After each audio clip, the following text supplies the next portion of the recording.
चलिए हम सब आप किसी का नहीं ना शांति बनाएंगे। वीडियो रिकॉर्डिंग हो रहा है। प्रभु यीशु मसीह के नाम में आप सभी भाई बहनों का बहुत बहुत स्वागत है। खरी शिक्षा की दुनिया में मैं आप सभी का भाई रामसीस मसीह आप सभी को तहे दिल से स्वागत करता है। दोस्तों, मेरे भाई मेरे बहन जितने इस वक्त आप बैठे हैं, प्रभु का अनुग्रह कि आप सभी को एक बार इकट्ठा किया, और मैं परमेश्वर को धन्यवाद देता हूं कि आपके बीच में आने का फिर हमें मौका दिया है। इसलिए सारा आदर महिमा हम प्रभु को देते हैं। तो हम सब कुछ सीखने के लिए आए। तो सबसे पहले हम सर्वशक्तिमान परमेश्वर के लिए, प्रभु यीशु मसीह के लिए और प्रार्थना के लिए जोरदार ताली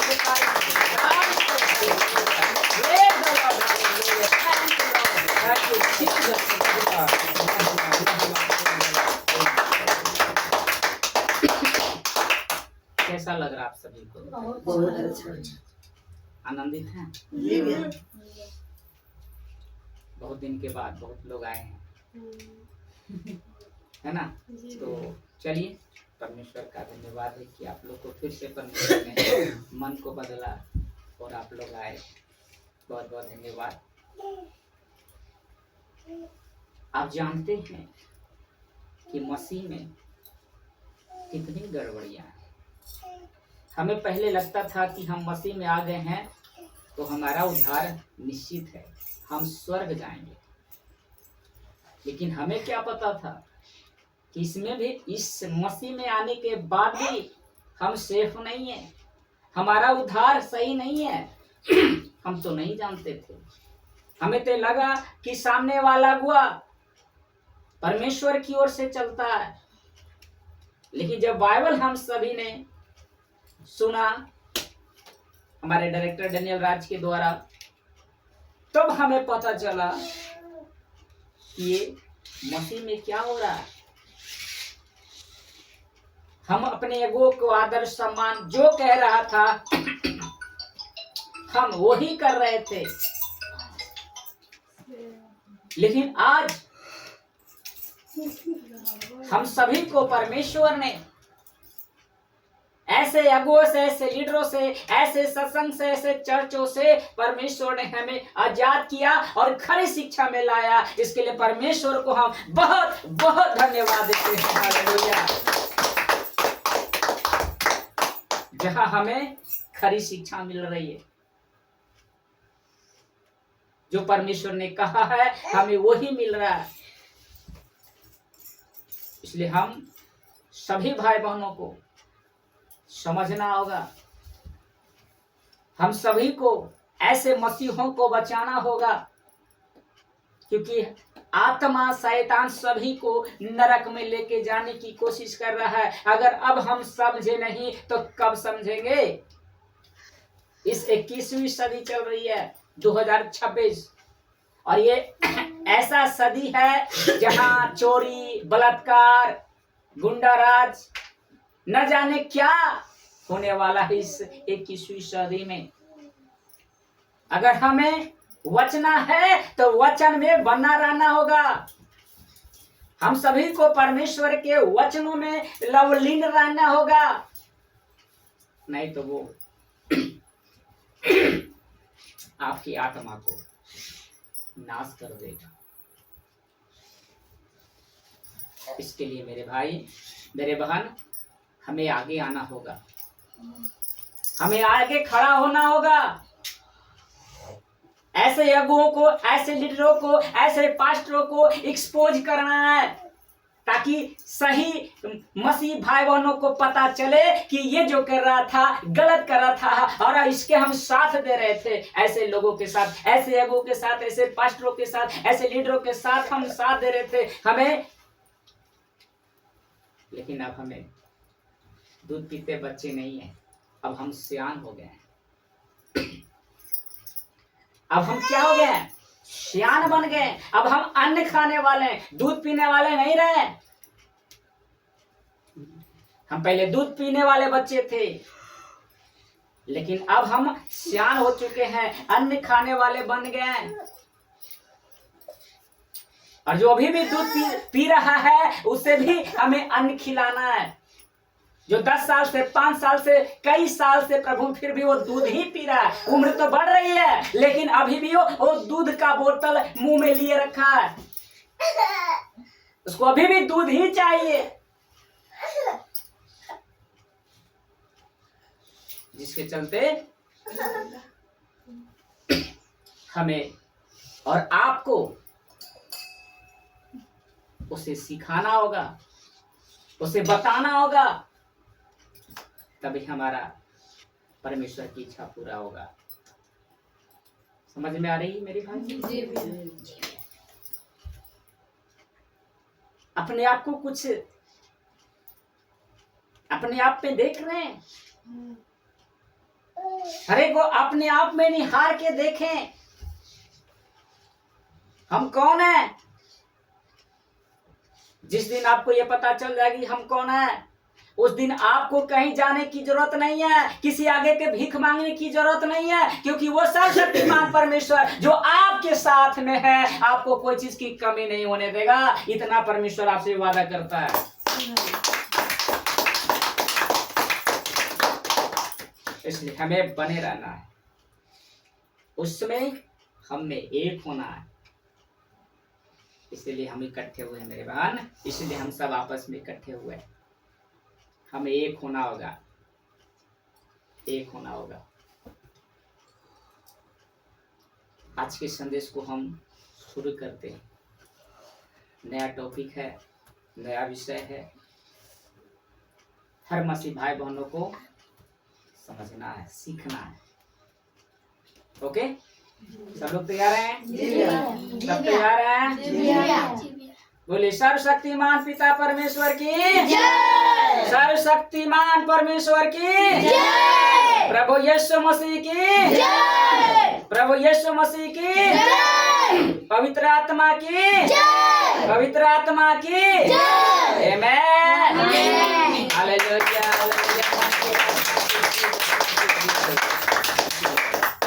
आइए हम शुरू करते हैं। आज हम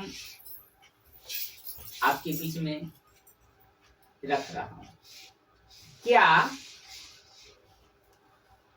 मसीह में जितने भाई बहन हैं, तलाक देना सही है? मैं मसीह की बात कर रहा हूं, संसार की बात नहीं कर रहा हूं। जितने भी लोग मसीह में हैं, क्या तलाक देना सही है? नहीं। सभी लोग बोलेंगे नहीं। आज हम इसी पर चर्चा करेंगे। वचन में हम देखेंगे क्या ये सही है कि गलत है। ठीक है, देखिए, तलाक जो है परमेश्वर की लिस्ट में नहीं है। उस परमेश्वर की लिस्ट में नहीं है तलाक। लेकिन आज क्या हो रहा है, एक शादी के होने के बावजूद भी दूसरी शादी करने के लिए तैयार है, डिवोर्स कर रहा है, हम तेरे साथ नहीं रहना है। क्या ऐसा करना सही है मसीह भाई बहनों को? नहीं है ना। इसी को समझना है। जब तक पति और पत्नी, कॉन्टेक्स्ट में है पति और पत्नी, दोनों जिंदा है, तलाक नहीं दे सकता। मेरी बातों को समझ में आ रही है? जब तक पति और पत्नी जीवित है, तो आपको यह अधिकार नहीं दिया जाता है कि आप तलाक दे एक दूसरे को। परमेश्वर के नजर में ये गलत है, गलत है, गलत है, क्योंकि हमारा पति अभी भी जिंदा है। इसलिए इजाजत परमेश्वर नहीं देता है कि हम दूसरी शादी कर सके। आइए हम वचन को देखेंगे। पहला कुरिन्थी 7 अध्याय वचन 10। पहला कुरिन्थी 7 अध्याय वचन 10 पढ़ेंगे जल्दी जल्दी। पहला कुरिन्थी 7 अध्याय वचन 10। जिनका विवाह हो गया है उसको मैं नहीं वरन प्रभु आज्ञा देता है कि पत्नी अपने पति से अलग ना हो। आ रही बात समझ में? जितने भी लोग इस वक्त आप सुन रहे हैं, आप सभी के लिए परमेश्वर कह रहा है, बड़े ध्यान से समझिएगा।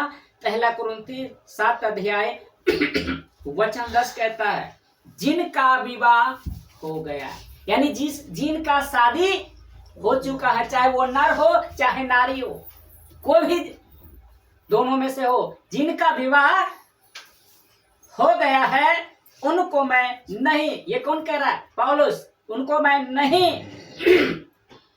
वरन प्रभु आज्ञा देता है। कह रहा कि पौलुस जो इसका लेखक है वो कहता मैं नहीं कर रहा, प्रभु कह रहा है, वो आज्ञा नहीं देता है कि पत्नी अपने पति से अलग ना हो। पत्नी अपने पति से अलग ना हो। आपका विवाह हो चुका है, चाहे वो बेरोजगार हो, चाहे वो लड़की काली क्यों ना हो, जैसी भी हो, आपको परमेश्वर इजाजत नहीं देता है कि शादी करने के बाद हम उसे तलाक दे। ऐसी आज्ञा नहीं देता है परमेश्वर। आपको परमेश्वर ने दिया है तो आपको उसको जीवन भर साथ देना होगा, उसके साथ रहना होगा। ऐसा नहीं कि हम उसके साथ नहीं रहेंगे। ऐसा परमेश्वर किसी को आज्ञा नहीं देता है, चाहे वो पास्टर ही क्यों ना हो, चाहे वो लीडर ही अगुआ क्यों ना हो, उसको भी इजाजत नहीं देता है परमेश्वर कि तुम दूसरी शादी करो। कैसा लग रहा है? बहुत अच्छा। थोड़ी आवाज से बोले। बहुत अच्छा लग रहा है, सीख रहा है ना? हाँ भैया। अब आप लोग को समझना होगा, ये शिक्षा अगर हमें मसीह समाज में मिलेगा, दूसरी शादी करेगा उसको हैसियत होगा, ताकत मिलेगा। लेकिन ऐसी शिक्षाएं हमें नहीं मिल रही है, जिसके चलते पति पत्नी का डिवोर्स हो रहा है, अलग हो रहा है। इसलिए ये शिक्षा हमें मसीह समाज में होना ही चाहिए। ऐसे लीडरों को, ऐसे अगुओं को ये सिखाना ही है अपने कलीसिया को, ताकि कलीसिया समझ सके कि ये गुनाह है परमेश्वर की दृष्टि में। लेकिन आज के अगुए, उससे क्या मतलब है? क्या मतलब है? किनका मोबाइल बज रहा है? देखिए थोड़ा सा समझ में। तो आगे पढ़िए। मरकुस रचित सुसमाचार पढ़िए। मरकुस रचित सुसमाचार 10 अध्याय वचन 6।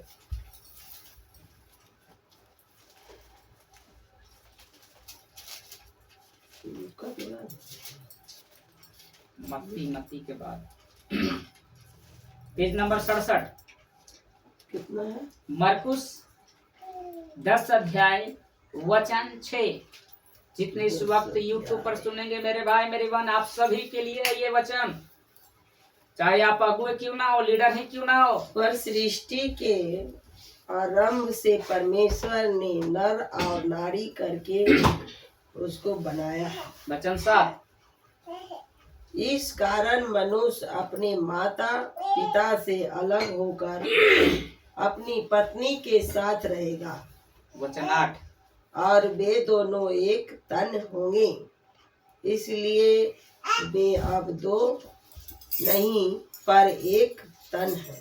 वचन 9। इसलिए जिसे परमेश्वर ने छोड़ा है उसे जोड़ा है। दीदी बढ़िया से पढ़िए। जोड़ा है, जिसे मनुष्य अलग न करे। वचन 10। घर में चेलों ने उसके विषय में उससे फिर पूछा। वचन 11। उसने उससे कहा, जो कोई अपनी पत्नी को त्याग कर दूसरे से विवाह करके विवाह करे तो वह उस पहली के विरोध में व्यभिचार करता है। वचन 12।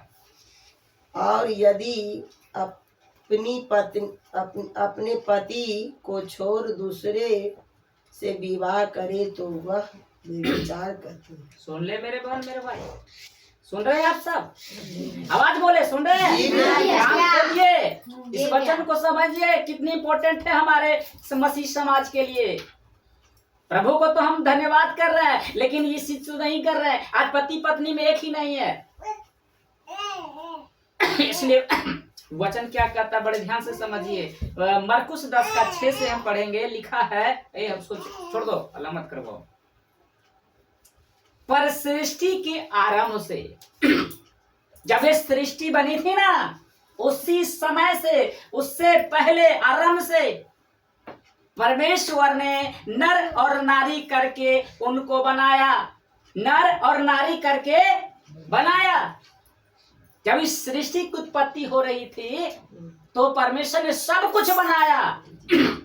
छठवां दिन में जाकर के नर को बनाया, यानी आदम को बनाया, और उसी के अंश से, उसके पसली से निकाल कर किसको बनाया? नारी को।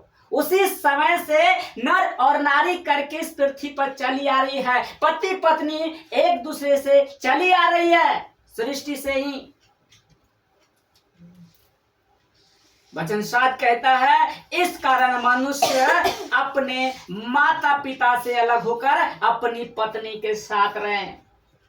माता पिता से अलग होकर, ये परमेश्वर करा कि तू माता पिता से अलग होकर पति पत्नी क्या करे? एक होकर रहे। क्या रहे? ये कौन कह रहा है? प्रभु यीशु। परमेश्वर कह रहा है कि आपको एक होना है, अपने माता पिता से अलग होकर एक रहना है। और वचन लिखा है 8 में, और वे दोनों एक तन होंगे। वे दोनों क्या होंगे? एक तन होंगे। इसलिए वे अब दो नहीं पर एक तन है। अब पति पत्नी दो नहीं है, पति पत्नी अब क्या हो गया है? एक हो गया। वो दो नहीं है, वो दोनों क्या है? एक है। आदम के ही शरीर से निकला ना। नारी कहाँ से बनाया गया? मनुष्य से ही, नर से ही उसको निकाला गया है। तो अलग नहीं है, उसी का अंश है। इसलिए परमेश्वर कहता वो दो नहीं, वो कौन है? एक है। हेलो, कैसा लग रहा है? बहुत अच्छा। कभी ऐसा वचन सीखे थे? अब तो जा रहे थे, कितने साल से जुड़े हैं, मीटिंग में गए होंगे, बड़े बड़े सर के पास गए होंगे। क्या कभी ऐसी शिक्षा दी आपको? नहीं। समझिए इस बात को। वचन 9 कहता है, इसलिए जिसे परमेश्वर ने जोड़ा है, किसे जो कौन कह रहा है? जिसे परमेश्वर ने जोड़ा है उसे मनुष्य अलग ना करे। Praise the Lord, hallelujah. ना करे। किसी भी कोई भी हो, पति पत्नी को लगा जो करवा रहा है, समझिए परमेश्वर की दृष्टि में वो अपराधी है। इसलिए ऐसा मत करिएगा, पति पत्नी में कोई किसी को मत लड़ाइएगा, अलग मत करिएगा पति पत्नी से। परमेश्वर इजाजत आपको नहीं देता है। आज दुश्मनी के कारण हम क्या करते हैं? उसका कारण उससे कहते हैं कि तेरी पत्नी को मैं देखा उसके साथ था। पति को बोलता, पत्नी को बोलता तेरा पति उसके साथ था, ताकि दोनों क्या करे? अलग हो जाए, लड़ जाए। लेकिन ये इजाजत नहीं देता है मेरे भाई। कोई भी मनुष्य कर रहा है, दोनों को अलग ना करे, यहाँ तक हो एक करो। परमेश्वर कहता है कि जिसे परमेश्वर ने जोड़ा है उसे मनुष्य अलग ना करे। वचन 10। अब इस बात को लेकर चेले पूछे प्रभु यीशु से। वचन 11। तो प्रभु यीशु मसीह ने चेलों से कहा, जो कोई अपनी पत्नी को त्याग कर, यानी छोड़ देना, त्यागना मत, तो उस पत्नी को छोड़ देना, त्याग कर दूसरी से विवाह करे, यानी किसी और स्त्री से विवाह करे, तो कहता हुआ उस पहली के विरोध में, यानी उस स्त्री के जो पत्नी थी उसके विरोध में वो व्यभिचार करता है। वो क्या करता है? व्यभिचार। पत्नी के रहते हुए अगर हम किसी और के साथ विवाह करते हैं तो उसको भी कहा जाता है व्यभिचार, यानी ये गलत है, ये पाप है, ये अपराध है। अगर आप ऐसा करते हैं, एक पत्नी है, दूसरी अगर हम विवाह कर रहे हैं तो परमेश्वर की दृष्टि में व्यभिचार है। और पता कि व्यभिचार की कोई माफी नहीं है, डायरेक्ट नरक है, उसको नरक ही मिलेगा, उसको स्वर्ग तो नसीब ही नहीं है, उसको 100% में अभी कहता हूं कि वो नरक जाएगा, अभी मैं बता रहा हूं कि वो नरक जाएगा, क्योंकि मुझे मालूम हो चुका, वचन कह रहा है, वचन कह रहा है। लेकिन फिर 12 में क्या लिखा है, यदि पत्नी अपने पति को छोड़कर, ऐसा नहीं है, प्रभु यीशु बोल रहा है कि पत्नी पति को नहीं बोल रहा है, और ये पत्नी को भी बोल रहा है, अभी तो पति को बोला ना डांट के, पत्नी को भी बोल रहे हैं, यदि पत्नी अपने पति को छोड़कर दूसरे से विवाह करे तो वह भी विचार करता है। इसलिए परमेश्वर कह रहा है कि दोनों अलग ना हो। अगर एक दूसरे का काम ऐसे कर रहे हैं तो आपको पता चलेगा, आपको समझ में आ जाने कि हम परमेश्वर की दृष्टि में व्यभिचार कर रहे हैं। आपके बीच में मैं गवाह हूं, सब बड़े ध्यान से समझिएगा। मेरी ऐसी परिस्थिति थी, मेरी पत्नी, फिर भी उसको रख रहे हैं। चाहते तो हम अलग हो सकते थे, लेकिन प्रभु का वचन जब मेरे अंदर आया तो मैंने इनकार किया कि नहीं, जैसी भी है परमेश्वर ने जोड़ा लगाया, ये परमेश्वर का लिखा हुआ है, यही मेरी पत्नी रहेगी, चाहे दुख दे, चाहे तकलीफ दे, कुछ भी करे, लेकिन मेरे परमेश्वर ने मुझे दिया है। ये किसने दिया है?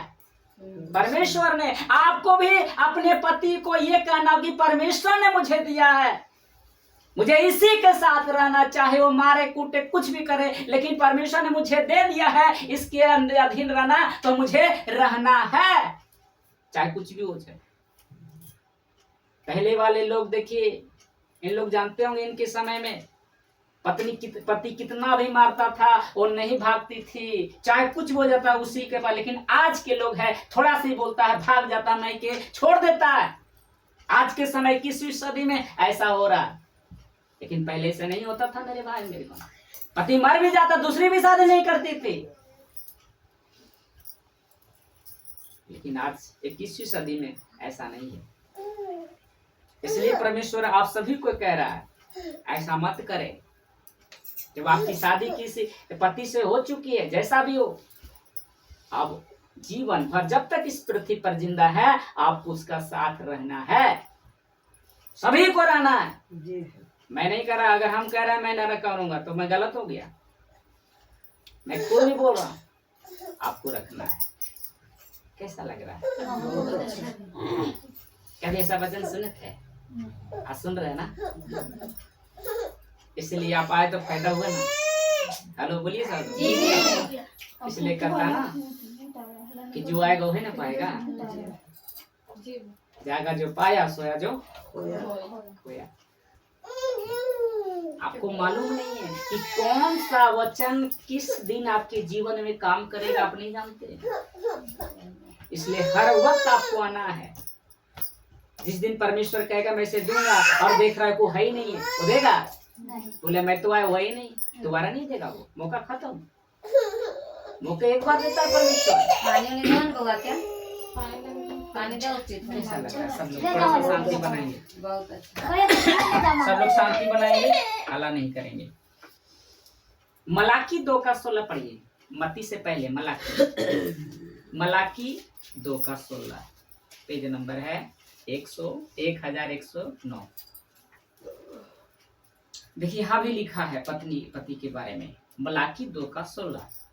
देखिए लिखा है 16 लिखा, क्योंकि इजराइल का परमेश्वर यहोवा यह कहता है, मैं स्त्री त्याग से घृणा करता हूँ। जो स्त्री को त्यागता है, परमेश्वर कहता है कि मैं उससे घृणा करता हूँ, उससे नफरत करता हूँ। चाहे आप उसके परमेश्वर के बेटा बेटी की नहीं, आपसे वो नफरत करेगा अगर आप स्त्री को त्यागे तो। और लिखा है घृणा करता हूं, और उससे भी जो अपने वस्त्र को उपद्रव से ढांपता हो। इसलिए तुम अपनी आत्मा के विषय में चौकस रहो और विश्वास घात मत करो। सेनाओं का यहोवा का यही वचन है। विश्वघात हमें नहीं करना है। ये वचन किसका लिखा है? यहोवा का लिखता है कि ये वचन किसका है? यहोवा का है। नहीं त्यागना आपके बस की बात नहीं, नहीं त्यागना है। परमेश्वर आज्ञा नहीं दे रहा है हमें उसे पत्नी को त्यागना नहीं और उसे पति को त्यागना नहीं। इधर जितने भी यहाँ आप लोग देख रहे हैं पति पत्नी में, आप लोग सब है ना, शादीशुदा सब लोग हैं। आज का वचन किस पर प्रभाव पड़ रहा है? किसके जीवन में इस चीज को मिल रहा है ज्यादा? आज का जो वचन किसके लिए आज लग रहा है कि आज का वचन जो मेरे लिए है या किसी और के लिए? खासकर मेरे लिए, आपके लिए। सुन रहे हैं? आपके लिए भी होगा।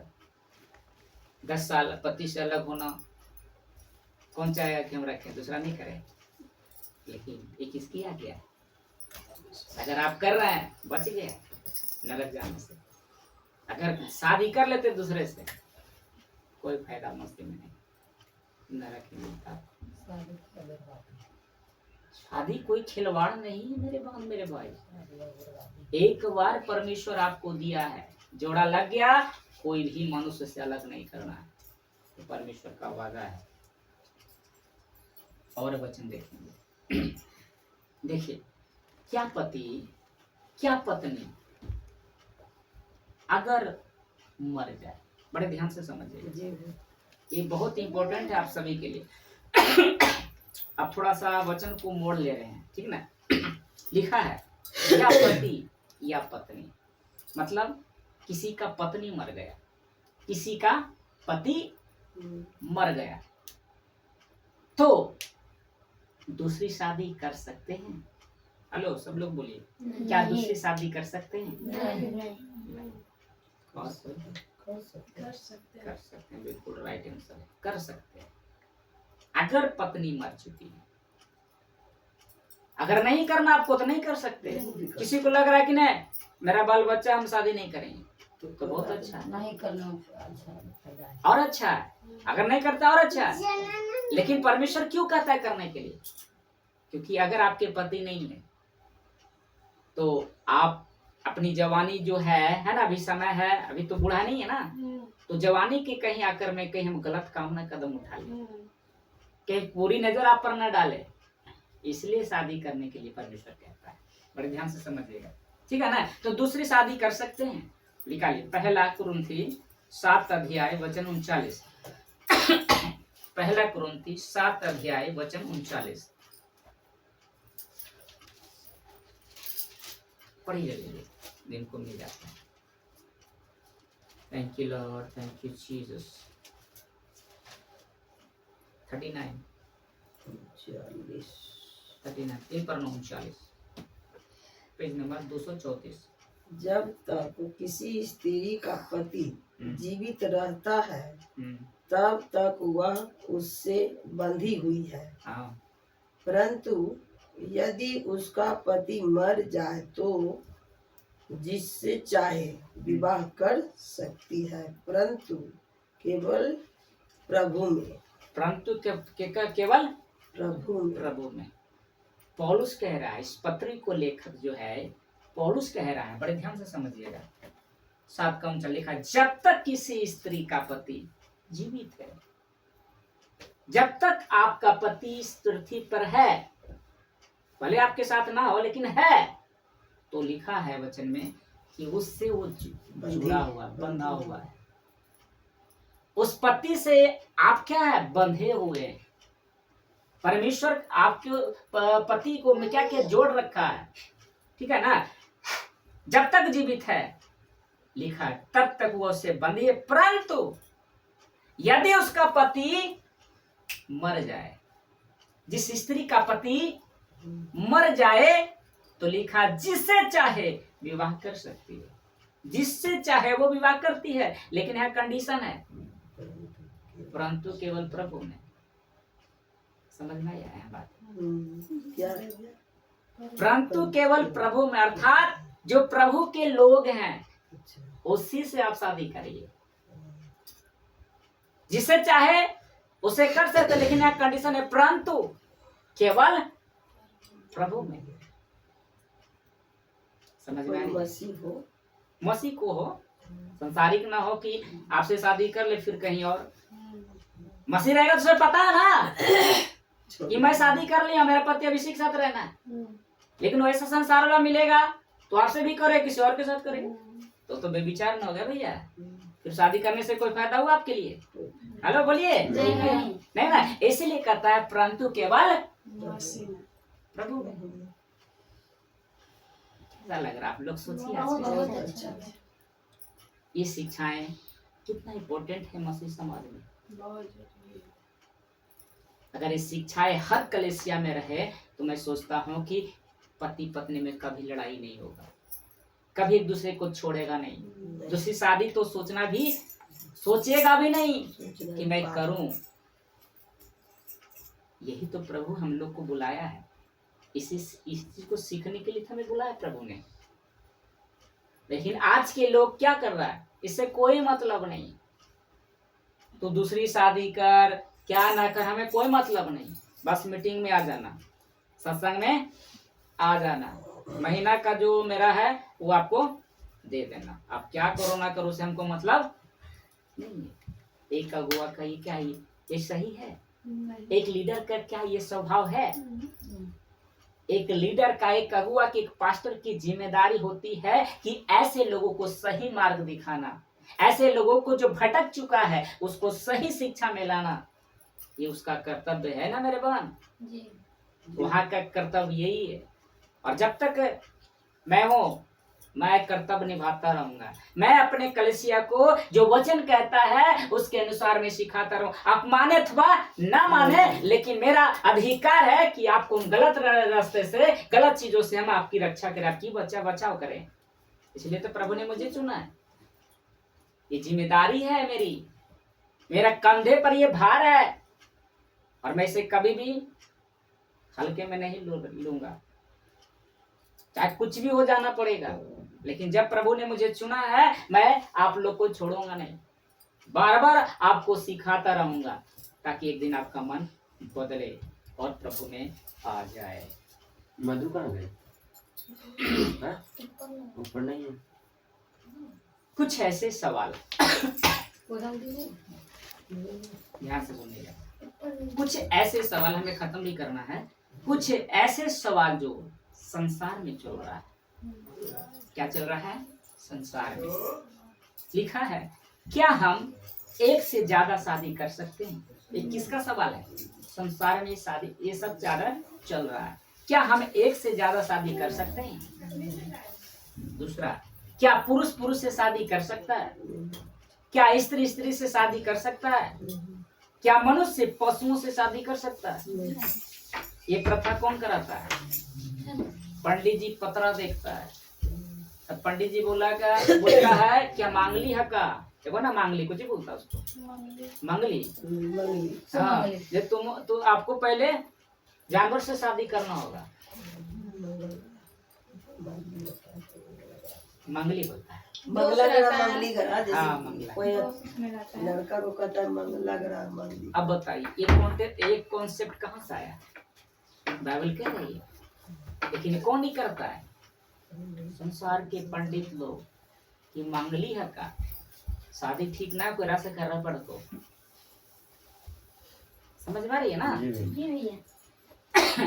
तो इसका आंसर है नो, नहीं नहीं नहीं।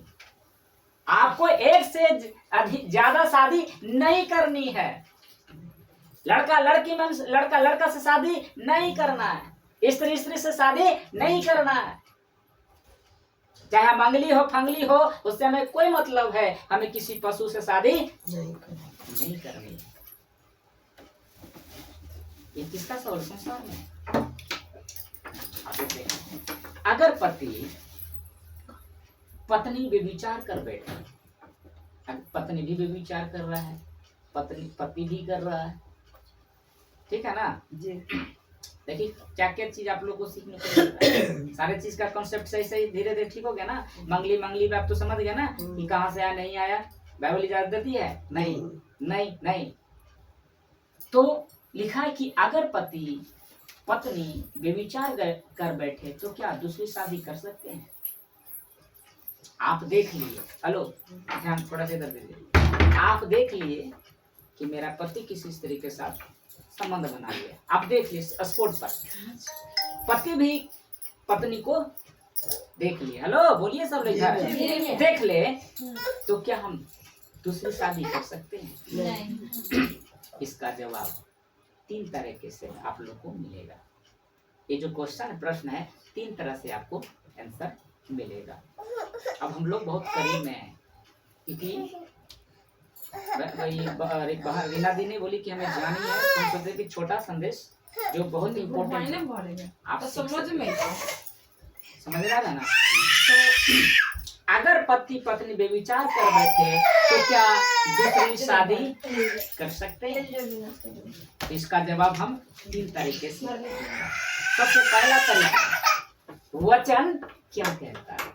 सबसे पहला तरीका है कि प्रभु का जो वचन है ये क्या कहता है उसके बारे में, ठीक है ना। ये जो वचन है प्रभु का, इसमें क्या वचन कह रहा है उसके हिसाब से तय होगा, ठीक है ना। तो मत्ती 5:32 पढ़िए। मत्ती रचित सुसमाचार 5 अध्याय वचन 32 पढ़िए 32। परंतु मैं तुमसे यह कहता हूँ कि जो कोई अपनी पत्नी को व्यभिचार के सिवा किसी और कारण से छोड़ दे तो वह उससे व्यभिचार करवाता है, और जो कोई उस त्यागी हुई से ब्याह करे वह व्यभिचार करता है। अब देखिए मैंने अभी बोला कि ऐसे समय में पति पत्नी व्यभिचार कर बैठे तो दूसरी शादी कर सकती हैं। तो पहला जवाब वचन क्या कहता है, मत्ती 5:32 में लिखा है, परंतु मैं तुमसे कहता हूँ, प्रभु यीशु कहता कि मैं तुमसे कहता हूँ कि जो कोई अपनी पत्नी को व्यभिचार के सिवा, मतलब व्यभिचार नहीं किया है, अगर वो व्यभिचार कर रहा है तो, अगर व्यभिचार नहीं कर रहा है, व्यभिचार के सिवा मतलब समझ गया ना कि व्यभिचार नहीं कर रहा है, अगर करता तो व्यभिचार के सिवा किसी और कारण से तलाक दे, मतलब व्यभिचार नहीं किया और हम सोचेंगे इसको हम तलाक दे, है ना, उसके विषय में तलाक दे तो वह उससे व्यभिचार करवाता है। यानी अगर हम भी उसको बिना देखे, वो गलत नहीं था, हम दूसरी शादी करते हैं तो लिखा उसकी दृष्टि में वो व्यभिचार करवाता है। यानी वो जो शादी कर रहा है, पति जो शादी कर रहा है वो व्यभिचार करवा रहा है। और आगे लिखा है, तो वह उससे व्यभिचार करवाता है, और जो कोई उस त्यागी हुई से, छोड़ दिया, शादी कर लिया, वो तो छूट गई पत्नी, ठीक है ना, पति दूसरा शादी कर लिया, ये रह गई, तो वचन क्या कहता है कि जो कुछ से त्यागी हुई से विवाह करे वो भी विचार करता है, उससे करेगा तो भी विचार कर लिया। इसका मतलब क्या हुआ कि हमें शादीशुदा के साथ शादी करना नहीं है जब तक उसका पति जीवित है। अगर व्यभिचार नहीं है कर रहा तो हम उसके साथ शादी नहीं कर सकते, ये कंडीशन है। अगर व्यभिचार करा तो हम सोचेंगे। अब दूसरा एक वचन और पढ़िएगा, पहला कुरिन्थी 7 अध्याय, पहला कुरिन्थी 7 अध्याय वचन 8-9। गीता दे ध्यान दीजिए। परंतु मैं अविवाहितों और विधवाओं के विषय में कहता हूँ कि उनके लिए ऐसा ही रहना अच्छा है जैसा मैं हूँ। यस, पौलुस शादी नहीं, परंतु यदि वे संयम न कर सकें तो विवाह करें, क्योंकि विवाह करना कामतुर रहने से भला। अब यहाँ पर समझिए, पहला कुरिन्थी 7 अध्याय में पौलुस कहता है, 8 पद में पढ़ेंगे, लिखा है, परंतु मैं अविवाहितों, मतलब जिसकी शादी नहीं हुई, अविवाहितों, ठीक है ना, और विधवाओं के विषय में कहता हूँ, जो विधवा जिसका पति मर चुका है, ठीक है ना, विषय में कहता हूँ कि उनके लिए ऐसा ही रहना अच्छा है जैसा मैं। समझ में आ रही है? जी। पौलुस क्या था? शादीशुदा नहीं था, वैसे ही प्रभु की सेवा कर रहा था। तो लिखा है कि अगर वैसे स्त्री जिसका पति मर गया है, अगर वो चाहती है कि हम शादी ना करें तो बहुत अच्छा है। पर पौलुस कह रहा है कि वो और अच्छा है, लेकिन इसके आगे सुनिएगा कंडीशन क्या कह रहा है। वचन 9, परंतु यदि वे संयम न कर सके, संयम मतलब समझते हैं? आपकी उम्र जो है, जो आपकी जवानी है ना, आप उस पर कंट्रोल नहीं कर रहे। हेलो, ध्यान दीजिएगा, है ना? आपको नहीं रह रहा है। तो लिखा है उसके बाद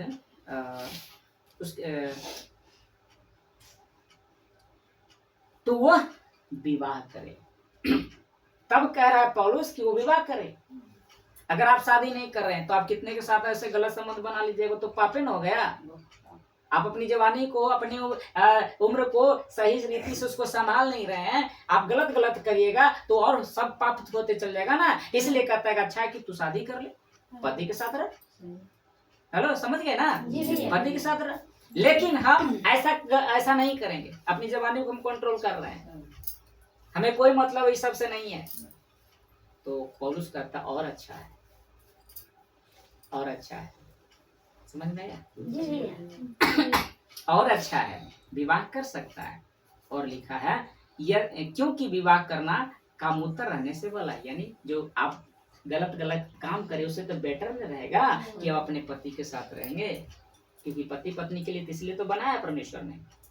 इस कंडीशन यहाँ पर है, अगर व्यभिचार लिखा है, पति मर जाता है तो आप शादी कर सकते हैं। लेकिन कब? जब आप देख रहे हैं कि नहीं मैं कंट्रोल कर लूंगा, मेरा बच्चा है, सब कुछ है, मुझसे इससे मतलब, इस सब से हमको मतलब नहीं है, तो आप बिना शादीशुदा रह सकते हैं। कैसा लग रहा है? बहुत अच्छा लग रहा है। देखिए, ये सब सीख मिल रहा है, तो आपको समझ में आ रहा है ना? अब क्लियर कॉन्सेप्ट हो गया ना, शादीशुदा के बारे में क्लियर हो गया ना? और आगे देखिए, लिखिए पहला कंडीशन क्या था? वचन क्या कहता है? वचन आप लोगों ने सीख लिया कि क्या कहता है। पति मरे, अगर शादी करना चाहते तो कर सकते, लेकिन नहीं, आपको मन नहीं, हम नहीं करेंगे तो और ठीक। लेकिन हाँ, गलत मत करिएगा। नहीं, शादीशुदा नहीं, शादी नहीं कर उसके और आपका अफेयर कितने लोगों से हो गया तो और बेकार हो जाएगा। इसलिए अच्छा है कि आप शादी कर ले। अब दूसरा कंडीशन क्या है कि प्रभु क्या कहता है? दूसरा कंडीशन कहता है प्रभु क्या कहता है। तो जब वचन न मिल रहा हो, यानी जो प्रभु का वचन नहीं मिल रहा हो, तो पवित्र आत्मा से पूछे, वो अगुवाई करेगा। यानी आपके अंदर जो पवित्र आत्मा है, आप उससे पूछे हम क्या करें, तो आपकी आत्मा क्या करेगा? अगुवाई करेगा, हम करें कि ना करें। अब तीसरा कंडीशन है। अब यहाँ पास्टर क्या कहते हैं, वहाँ का जो अगुआ है वो इसके विषय में क्या कहता है? आप देख लिए शादी, आपकी पति किसी और के साथ, आप देख लिया आंखों से, आप देख लिए, पति भी आपको देख लिया आंखों से, तो उस समय क्या हो गया? व्यभिचार हो गया ना, तो उसको हम छोड़ सकते हैं। ऐसा लिखा है। पास्टर क्या कहता है? उससे पूछो, वो अगुवाई करेगा। प्रभु आपके पास्टर के द्वारा अगुवाई करेगा। अगर पास्टर करा, जैसे आपका कोई क्वेश्चन होगा, अब हमसे पूछे तो हम तो बताएंगे, जो परमेश्वर मुझे बताए वही ना बताएंगे। तो उस कंडीशन के हिसाब से आपको करना है। मैंने क्या रखा था प्रश्न? अगर पति पत्नी व्यभिचार कर बैठे तो क्या दूसरी शादी कर सकते हैं? 3 कंडीशन समझ में आया? एक तो हो गया कि वचन क्या कहता है, दूसरा प्रभु क्या कहता है, तीसरा जो वहाँ का अगुआ है, लीडर है, पास्टर है, वो क्या करता है। इन तीनों को देखते हुए हम कर सकते हैं। अब आपकी बताएगा कि आपको करना है कि नहीं करना है। समझ में आया? कैसा लगा आपका समझ? बहुत अच्छा। सब लोग बोलिए। बहुत अच्छा। अब इससे क्लियर हो गया ना?